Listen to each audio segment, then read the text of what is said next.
उत्तर प्रदेश के मुख्यमंत्री योगी आदित्यनाथ ने शुक्रवार को बिजनौर दौरे के दौरान जनसभा को संबोधित करते हुए जनपद को 1003 करोड़ रुपए की विकास परियोजनाओं की सौगात दी।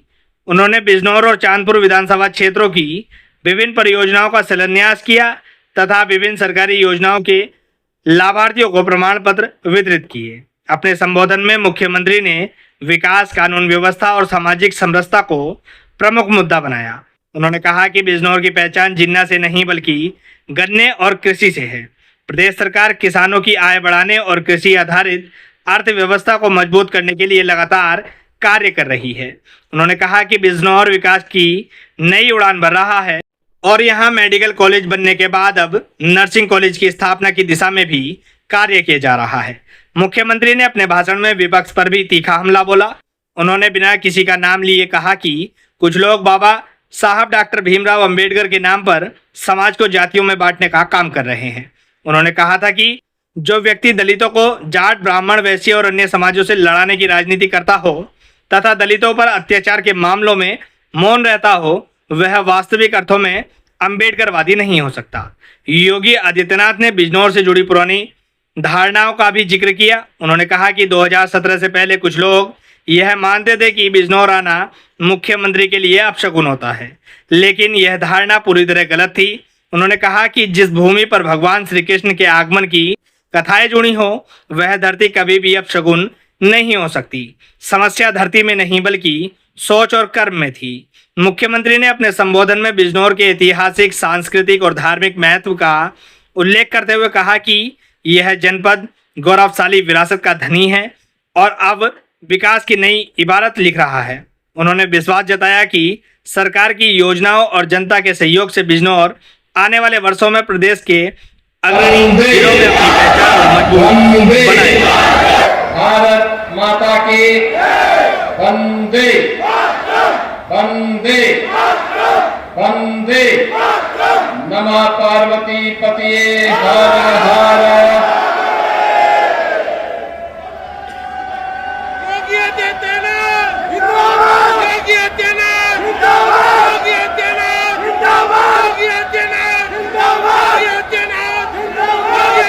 बिजनौर जनपद के बिजनौर और चांदपुर विधानसभा की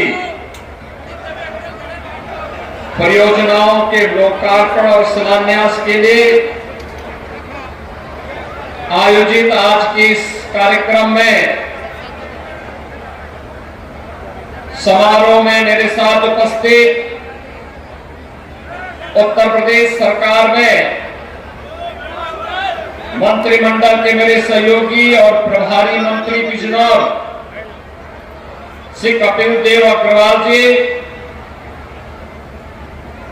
माननीय सांसद श्री चंदन चौहान जी, माननीय भगवान कृष्ण आने के लिए आतुर रहे हो, महात्मा विदुर के घर साग खाने के लिए उस पावन धारा में कौन नहीं जाना चाहेगा, जहां मां गंगा का सानिध्य प्राप्त हो रहा हो, उस धारा में कौन नहीं आना चाहेगा। और मुझे बहुत अच्छा लगता है जब बिजनौर में आता हूं, यहाँ की समृद्धि को देखता हूं, यहाँ के अन्नदाता किसानों की मेहनत को देखता हूं, यहाँ के नौजवानों की ऊर्जा को देखता हूं, यहाँ के व्यापारियों के नवाचार को देखता हूं, यहाँ के कारीगरों की उद्यमशीलता को देखता हूं। मुझे लगता है कि कुछ विशिष्ट है बिजनौर में, इसीलिए तो बिजनौर है। और उसी विशिष्टता के लिए आपका आह्वान करने के लिए आज मैं आपके बीच आया हूं कि बहनों और भाइयों, इस विशिष्टता के लिए डबल इंजन की सरकार चाहिए थी और वह प्रधानमंत्री मोदी जी के नेतृत्व में, प्रधानमंत्री मोदी जी के मार्गदर्शन और नेतृत्व में आज आपको देखने को मिल रहा है। हम लोग पहले भी हाईवे बना रहे थे और अब तो हम लोगों ने घोषणा कर दी है कि गंगा एक्सप्रेसवे को भी हम यहीं से होकर के हरिद्वार तक पहुंचाने का काम करने जा रहे हैं। ऐश्वर्य मौसम चौधरी जी भारी संख्या में उपस्थित भारतीय जनता पार्टी, राष्ट्रीय लोकदल के हमारे सभी पदाधिकारीगण और बिजनौर के मेरे सभी उपस्थित बहन और भाइयों, मैं सबसे पहले मां गंगा की पुण्य धारा से अभिसिंचित महात्मा विदुर की इस पावन तपोभूमि, जहां 5000 वर्ष पहले लीलाधारी श्री कृष्ण ने आकर के उनका सानिध्य प्राप्त किया था, ऐसी पावन धरा को जिसने देश के अंदर अनेक विभूतियों को जन्म दिया, ऐसे महान समालोचक पंडित पदम सिंह शर्मा, संपादक आचार्य पंडित रुद्रदत्त शर्मा, अबुल फजल व फैजी, महान वैज्ञानिक डॉक्टर आत्माराम, हिंदी गजल के मसीहा के रूप में जिनकी गजलें लोग आज भी अपने भाषण की धार के लिए इस्तेमाल करते हैं, ऐसे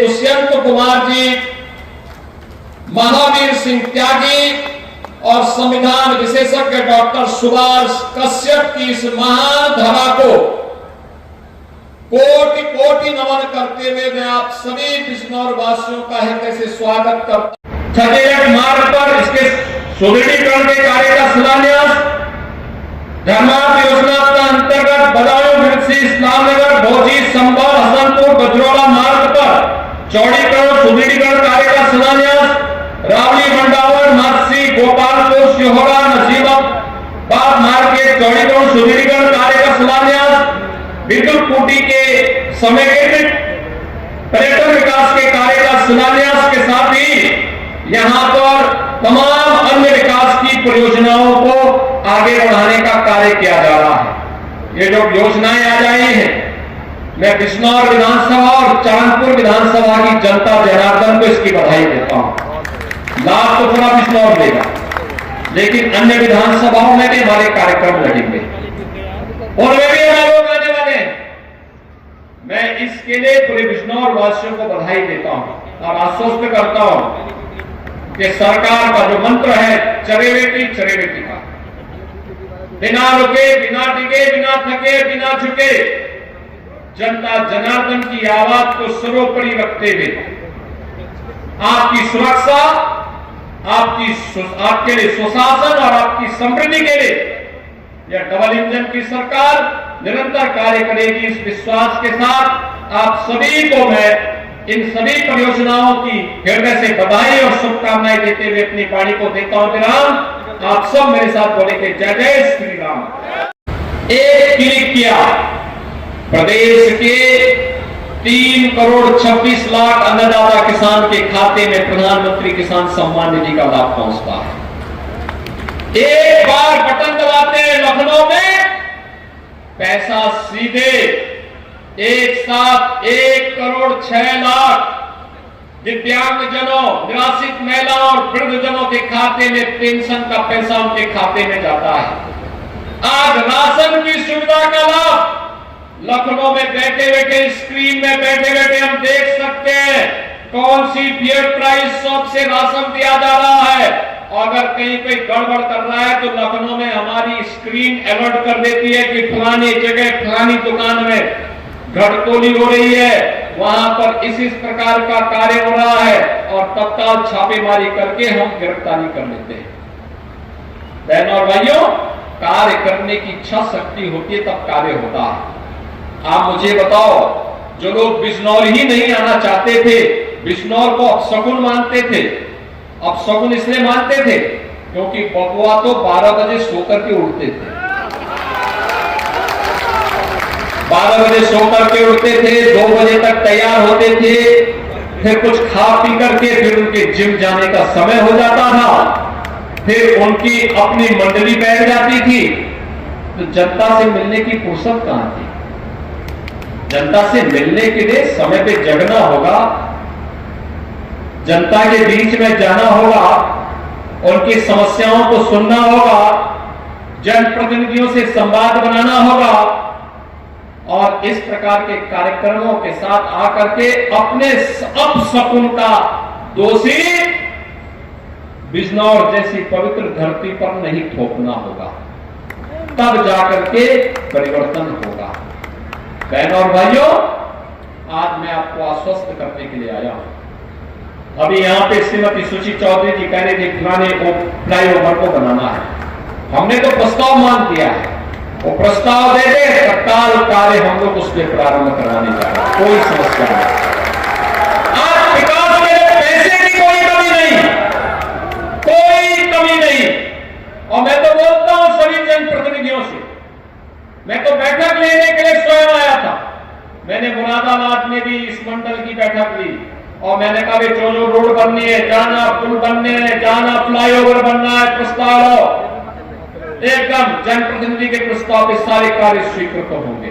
बिजनौर की प्रगति को देख करके प्रसन्नता की अनुभूति होती है और इसीलिए तो विकास का पैमाना क्या तय होगा लखनऊ में नहीं तय होता है, आपके द्वारा चुने गए जनप्रतिनिधि तय करते हैं। आपका सांसद, आपके विधायक, आपके जिला पंचायत अध्यक्ष, ये सभी लोग मिलकर के तय करते हैं कौन सी सड़क बननी है, कौन सा फ्लाईओवर बनना है, कौन सा ब्रिजेज बनना है, और उसको लेकर के फिर हम लोग आगे बढ़ करके लखनऊ से हम पैसा भेजते हैं, दिल्ली से पैसा भेजते हैं, योजना को आगे बढ़ाने का काम ये जनप्रतिनिधि करते हैं। बहनों और भाइयों, क्या 2017 के पहले भी बिजनौर की स्थिति थी? याद करना, मुझे कई बार बिजनौर आने का अवसर प्राप्त हुआ है, लेकिन 2017 के पहले मुख्यमंत्री बिजनौर नहीं आते थे, बोलते थे मुख्यमंत्रियों के लिए अपशकुन है। अब मैं कहता हूं वे स्वयं ही अपशकुन थे, जिसके लिए बिजनौर उनको स्वीकार नहीं करता। एक अन्नदाता किसान के चेहरे पर खुशहाली लाएंगे, एक एक नौजवान को नौकरी देंगे, और मुझे बहुत अच्छा लगता है, बहुत अच्छा लगता है जब मैं अब नौकरी के लिए नियुक्ति पत्र वितरित करता हूं तो बिजनौर का नौजवान भी नौकरी पाता है। अंतिम कोने से जुड़ा हुआ व्यक्ति बिजनौर का, कोई नेटौर का है, कोई नजीमाबाद का है, कोई नूरपुर का है, कोई चांदपुर का है, कोई धामपुर का है, यानी अलग अलग जगह का नौजवान ये नौकरी पाता है।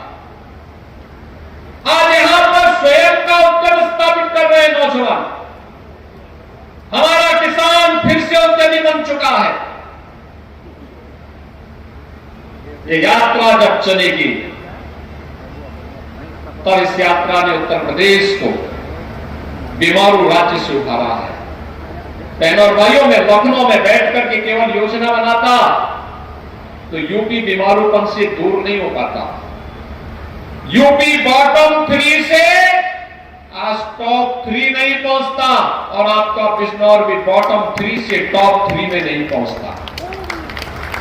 ये टॉप 3 में पहुंचने के लिए संघर्ष है, सामर्थ्य है,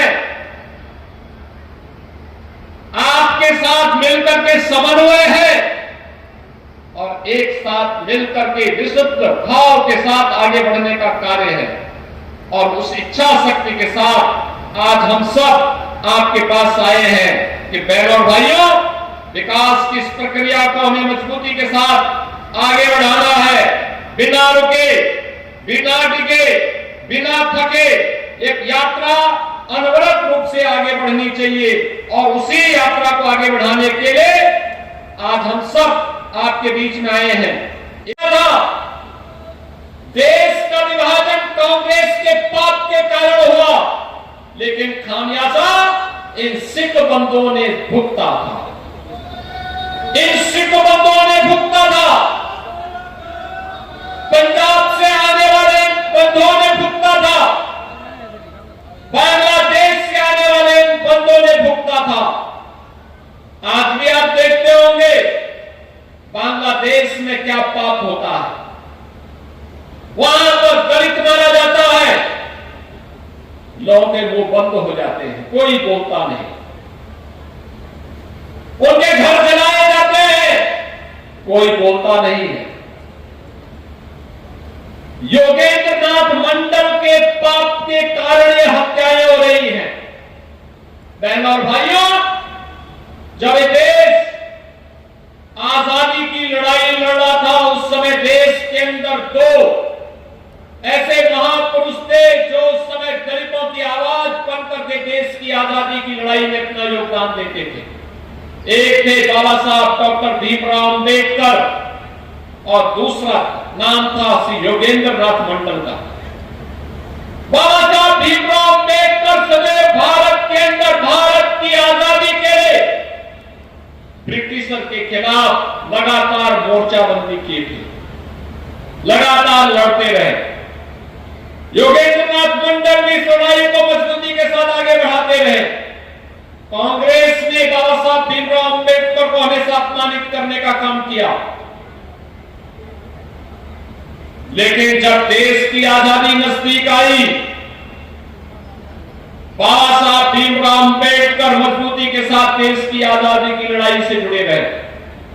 लेकिन योगेंद्र नाथ मंडल मुस्लिम लीग के बहकावे में आ गए कि देश आजाद होता है। बाबा साहब भीमराव अंबेडकर भारत के न्याय और कानून मंत्री बनते हैं। योगेंद्र नाथ मंडल पाकिस्तान चले जाते हैं, वे पाकिस्तान के कानून मंत्री बनते हैं। परिणाम क्या? देश का विभाजन होता है। विभाजन के बाद भी हिंदुओं का कत्लेआम नहीं रुकता है। योगेंद्र नाथ मंडल पाकिस्तान के प्रधानमंत्री से कहते हैं ये कत्लेआम रुकना चाहिए, तो वहां के प्रधानमंत्री ने कहा कि हम नहीं रोक सकते क्योंकि हमने इस्लामिक स्टेट के रूप में पाकिस्तान को मान्यता दी है। योगेंद्र नाथ मंडल को अपनी जान बचा करके भाग करके वापस हिंदुस्तान आना पड़ा था शिलान्यास के लिए, जिसमें आपके यहां हमने पहले भी कहा कि यहां पर बहनों और भाइयों गन्ना मूल्य का भुगतान, साथ साथ आजादी के बाद नजीमाबाद ब्लॉक का एक गांव पड़ता है हल्दू खाता। कौन भारतेंदु सिंह जी जानते होंगे हल्दू खाता? बहनों भाइयों, हल्दू खाता में आजादी के 70 वर्षों के बाद भी बिजली नहीं आई थी। हमारी सरकार जब डबल इंजन की सरकार आई, हमने वहां बिजली पहुंचाने का काम किया। और अब मुझे बताते हुए प्रसन्नता है कि गंगा एक्सप्रेसवे की कनेक्टिविटी को हम मजबूत कर रहे हैं। गोरखपुर शामली एक्सप्रेसवे गंगा बैराज पर पुल की तैयारी भी हमारी चल रही है। ये मजबूती के साथ आगे बढ़ने जा रहा है। यहां पर मोहम्मदपुर देवबंद में मिनी स्टेडियम के निर्माण का कार्य किया जा चुका है। विकासखंड श्योहरा में मिनी स्टेडियम का निर्माण कार्य प्रारंभ किए जाने की तैयारी चल रही है। और इसके साथ ही याद करिए, जो बिजनौर पहले बदनाम था, आज 790 करोड़ की बेल्जियम की कंपनी अग्रिस्ट मासा का सीबीजी का प्लांट है, तो यहां पर 250 करोड़ का, रियल एनर्जी डायनेमिक्स का 198 करोड़ का और एनर्सल एलायंस का भी यहां पर निवेश आया है। यानी इतने बड़े पैमाने पर बड़े बड़े निवेश आज बिजनौर जनपद में आ रहे हैं। यहां पर विदुर प्रेरणा स्वदेशी ब्रांड यहां पर आज यहां की एक मजबूत पहचान बन रही है। और उस पहचान को आगे बढ़ाने के लिए सरकार ने जो कदम और आगे बढ़ाए हैं, यहां पे मेडिकल कॉलेज का निर्माण पहले ही हो चुका है। यहां पे नर्सिंग कॉलेज और छात्रावास का भी आज लोकार्पण का कार्यक्रम उसके साथ ही किया जा रहा है। ग्राम रावली स्थित करुण ऋषि आश्रम पर पर्यटन विकास का कार्य भी आज पूरा हो गया है। राजकीय महिला ITI जहांगीरपुर, मडारा, ज्ञानपुर, जलीलपुर, चांदपुर का भी लोकार्पण का कार्य किया जा रहा है। विकासखंड मोहम्मदपुर देवबंद में police line Bijnor transit hostel का लोकार्पण, गंगा नदी पर निर्मित चौधरी चरण सिंह मध्य गंगा बैराज के बाएं अपलस बंद पर पुनरुद्धार एवं सुरक्षात्मक कार्यों का लोकार्पण भी हो रहा है। पानीपत खटीमा मार्ग पर 2 लेन में चौड़ीकरण सुदृढ़ीकरण के कार्य का महात्मा विदुर मार्ग एवं बिजनौर मवाना मेरठ मार्ग के चौड़ीकरण सुदृढ़ीकरण के कार्य का और अमृत 2 के अंतर्गत मंडावर नगर पंचायत के पुनर्गठन पेयजल योजना का लोकार्पण का कार्यक्रम भी आज यहाँ पे संपन्न हो रहा है। बहनों और भाइयों, है तो बिजनौर में नर्सिंग कॉलेज का भी अब आधारशिला रख करके इस काम को तेजी के साथ आगे बढ़ा दिया गया है। अब बिजनौर की बेटी नर्सिंग क्षेत्र में जाकर के अपना परचम लहराएगी। 100% प्लेसमेंट की गारंटी किसी क्षेत्र में दी जा सकती है तो नर्सिंग के क्षेत्र में दी जा सकती है। अब बिजनौर की बेटी को बिजनौर के बाहर नहीं बल्कि यहीं पर स्थापित होने वाली नर्सिंग कॉलेज में उसको सारी शिक्षा की व्यवस्था प्राप्त होगी। बहनों और भाइयों, ये काम 17 के पहले भी हो सकता है। याद रखना, अन्नदाता किसानों ने मुझसे कहा था, ये हमारे जनप्रतिनिधि ओम कुमार हो, सुशांत हो या फिर यहां पर हमारे अशोक राणा जी हो या अशोक कटारिया जी हो, इन सभी लोगों ने, चंदन चौहान जी हैं, जैन चौधरी जी हैं, इन लोगों ने मुझे प्रस्ताव दिया था गन्ना किसानों के गन्ना मूल्य का दाम बढ़ना चाहिए। मैंने कहा कितना चाहिए? इन्होंने कहा 400 तक हो जाता तो बहुत अच्छा रहता। हमने कहा चिंता मत करिए, हम 400 ही कर देंगे। बहनों और भाइयों, याद करिए 2017 के पहले 10-10 वर्षों तक गन्ना मूल्य का भुगतान नहीं होता था। कोई नई वैरायटी नहीं दी जाती थी। किसान परेशान था, नौजवान पलायन कर रहा था, व्यापारी भय के साए में जी रहा था। भय किस कदर था? 2016 में देश की सबसे बड़ी इन्वेस्टिगेशन एजेंसी एनआईए के डिप्टी एसपी और उनकी पत्नी का भी यहां पर गोली मार करके, यहां के गुर्गे और माफियाओं ने गोली मार करके हत्या कर दी थी। ये अराजकता थी बिजनौर में। सामान्य नागरिकों की क्या हाल रहे होंगे। और आज मुझे अच्छा लगता है, आज मुझे अच्छा लगता है कि हमने जो संकल्प लिया था अपराध मुक्त, अपराधियों से मुक्त उत्तर प्रदेश, आज वह बिजनौर भी माफिया और अपराध से मुक्त होकर के विकास के पथ पर तेजी के साथ अग्रसर हो रहा है। बहनों और भाइयों, जिन लोगों को दंगायुक्त, गुंडायुक्त, अपराध और माफिया से युक्त बिजनौर चाहिए था, ये वे बांटने वाले लोग हैं जिन्हें जिन्ना पसंद है। हमें जिन्ना नहीं, हमें गन्ना पसंद है। इसलिए गन्ना किसानों के गन्ना मूल्य का दाम भी बढ़ाया है, अपराध मुक्त भी किया है, कर्फ्यू मुक्त भी किया है, दंगा मुक्त भी किया है। और उसी दंगा मुक्त उत्तर प्रदेश की इस परिकल्पना का परिणाम है। इसलिए सरकारें क्या करती थी? वे कहती थी कि अपराध और अपराधियों पे नियंत्रण नहीं हो सकता, उपद्रव को वे नियंत्रित नहीं कर सकते थे, तो इसलिए वे कांवड़ यात्रा पे रोक लगा देते थे, रोक लगाते थे, दुर्गा पूजा के पंडालों को रोक लगाते थे। लेकिन अब अपराध और अपराधियों पर नियंत्रण है, कर्फ्यू मुक्त, माफिया मुक्त और दंगा मुक्त उत्तर प्रदेश है, तो धूम धड़ाके के साथ अब कांवड़ यात्रा निकल रही है। अब कोई रोक नहीं है। श्री कृष्ण जन्माष्टमी पे कोई रोक नहीं है, रामनवमी की शोभा यात्रा पे रोक नहीं है, दुर्गा पूजा पंडालों पे कोई रोक नहीं है। धूम धड़ाके के साथ ये सभी कार्यक्रम हो रहे हैं। अब बेटी और व्यापारी की सुरक्षा में कोई सेंध नहीं लगा सकता और हमारा अन्नदाता किसान अपने खेत में जाने से अब डरता नहीं है। यह वह तस्वीर है जो आज के नए दौर में हम सबको देखने को मिल रहा है।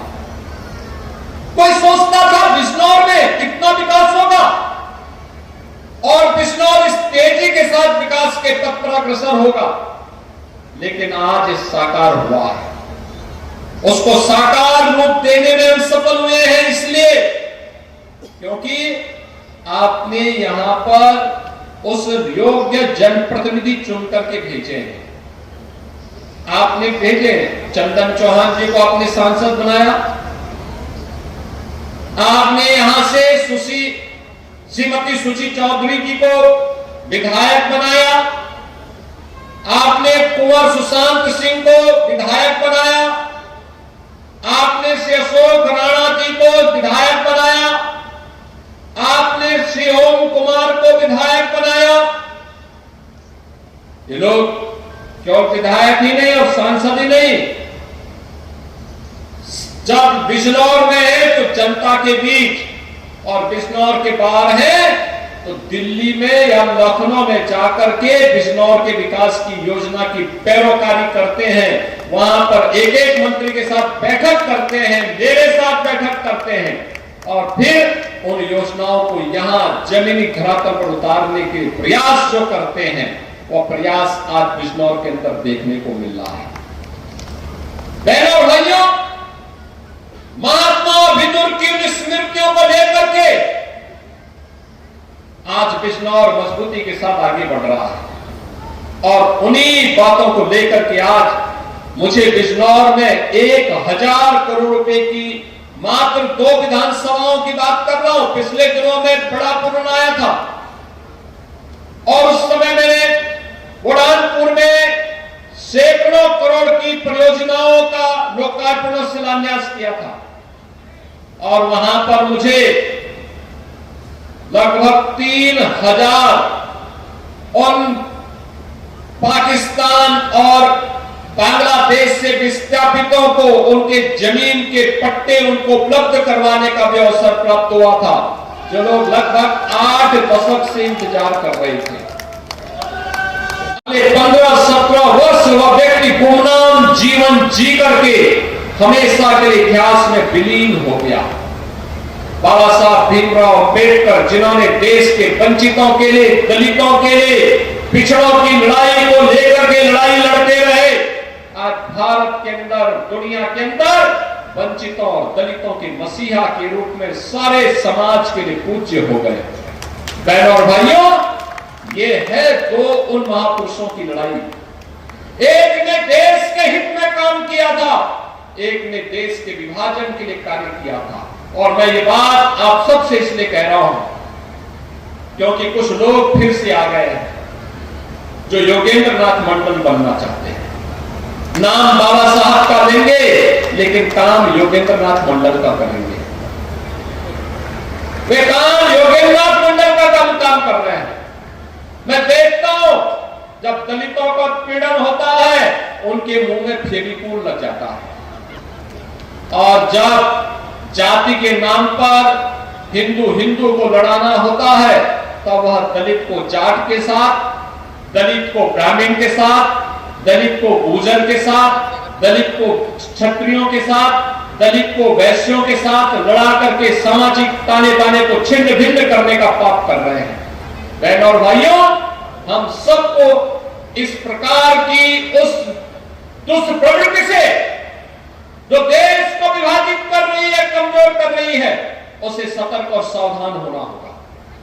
ये लोग सामाजिक ताने बाने को छिन्न भिन्न करना चाहते हैं, इनका विकास का कोई एजेंडा नहीं, समाज को बहकाने का काम कर रहे हैं। अराजकता, गुंडागर्दी के बल पर गरीबों की आवाज को दबाना चाहते हैं। यह स्वीकार्य नहीं होना चाहिए। हरगिज नहीं। मैं आपको आश्वस्त करने के लिए आया हूं। आपने डबल इंजन सरकार के कार्य को पिछले 10 वर्ष के अंदर देखा है। आपने देखा होगा, पहली बार हुआ है, पहली बार हो रहा है। विकास और समृद्धि का लाभ कैसे मिलता है? ये डबल इंजन की भाजपा की सरकार ने आने के तत्काल बाद सबसे पहले काम किया था अन्नदाता किसानों की कर्ज माफी का कार्यक्रम, कृषक दुर्घटना बीमा योजना। आपने देखा होगा, आपदा के के कारण किसान हो या बटाईदार है, उसके परिवार का कोई सदस्य आपदा का शिकार होता है तो सरकार उसके लिए धनराशि उपलब्ध करवाती है। 5 लाख रुपए की सहायता उस परिवार को देती है। अभी मंच पर मैंने कुछ परिवारों को दिया है। गरीब कोई भी हो, दलित है, वंचित है, अति पिछड़ी जाति का व्यक्ति है, आवास नहीं है, सरकार उसको प्रधानमंत्री आवास योजना या मुख्यमंत्री आवास योजना में आच्छादित करके उसको सिर ढकने के लिए आवास उपलब्ध करवाती है। बहनों और भाइयों, भेदभाव कोई नहीं, हर गरीब को फ्री में राशन की सुविधा। मुझे आश्चर्य होता, कभी कांग्रेस के एक राज्य में एक प्रधानमंत्री ये कहने के लिए मजबूर हुए थे कि मैं 85 रुपया बेचता हूं, लेकिन जमीन में 15 रुपया पहुंचता है। 100 रुपया बेचता हूं, जमीन में 15 रुपया पहुंचता है। 85 रुपया कौन खा जाता था? 85 रुपया खाने वाले यही लोग हैं जो आज सपा और कांग्रेस के रूप में आपको दिखाई दे रहे हैं। ये पैसा किसी युवा की छात्रवृत्ति का पैसा था, किसी गरीब के राशन का पैसा था, किसी गरीब के लिए आवास का पैसा था, किसी वृद्धजन के लिए, किसी निराश्रित महिला के लिए, किसी दिव्यांग जन के पैसा, उनकी पेंशन का पैसा था। ये पैसा किसी अन्नदाता किसान का था, ये पैसा किसी गरीब का था, लेकिन इसको डकारने का काम ये लोग कर जाते थे, इसलिए पैसा आप तक नहीं पहुंचता था।